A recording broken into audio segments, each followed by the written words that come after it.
you looking to start up a new business, or you started a business and you're looking to develop it and grow it further?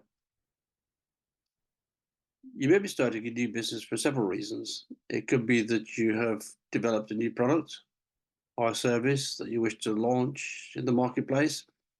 You may actually be creating a new market. Alternatively, it may be that you are responding to market demand and supplying a product or a service where you have a proven track record. Whatever the reason, it's likely that you will need additional finance to develop and launch your product or your service. Raising money for startups is often quite difficult, and many business startups are funded primarily through networks of family and friends and the personal finances of the founder. Quite often, this is not enough, and additional capital is required to make the business startup a success. But where do you go? Perhaps you tried the banks, but of course they want security and tend to be nervous of startups anyway. Raising capital from institutional investors, when it is a business startup, can be quite difficult unless there's a previous track record in the sector or a very clear demand for the product that's not being filled. Investors require confidence that there's actually a market for your product or service, and that this has been thoroughly researched and verified. In addition, they need confidence that there is a management team that can deliver.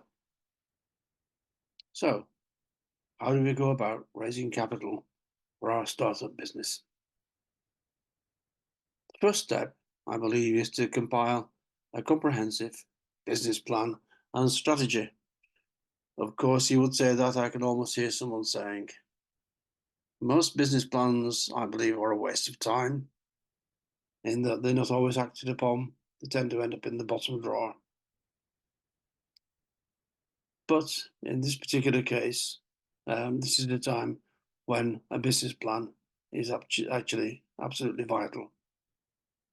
All too often, I see proposals from founders that are nothing more than vivid and passionate descriptions of the product, and often lacking in data regarding the market potential, which tends to be aspirational rather than virtual. So, a good description of the product or service is clearly important, but what is more important is verification through valid research that there is actually a potential market for your product, whether this is a new market or whether it is meeting an existing demand. The second thing that is required is a description and detailed plan of how, where, and when the new product or service will be marketed and sold. So how we're going to achieve the revenue stream, basically.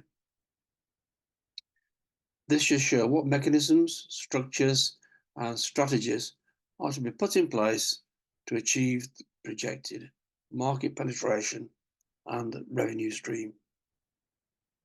Supporting this should be good financial projections that are conservative rather than ambitious. Once we've got all this in place, where do we go to raise the finance? A lot will depend upon the level of finance required. If we're looking at institutional investors, then usually the bigger the number, the better. That's because a smaller deal takes as much time and effort as on the part of the investor as a larger one might do, but would have a smaller return for the investor. First of all, there's no free money, despite what someone might have told you at the bar in the golf club. Most grant schemes are based on debt. If you are engaged in research and development, of course, then there are tax rebates. In my experience, the most likely sources, the ones we use, are private investors, family offices, and some private equity firms with a particular sector interest.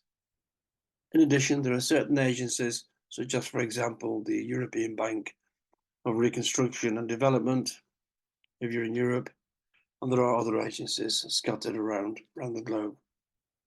They normally provide loans and equity finance if you meet their criteria. Our approach, once we have agreed with you on the market potential, is to identify the most suitable source of capital from our own international contacts and networks. We send them a summary of the startup and follow this up with sharing the business plan and negotiating the best possible deal. We also ensure that the business startup is investment ready, and we groom the management team in negotiating the best deal. The capital injection may be debt or equity, or it may be a combination of the two. If you'd like more information, please contact me for a confidential and free of charge conversation about your own business startup.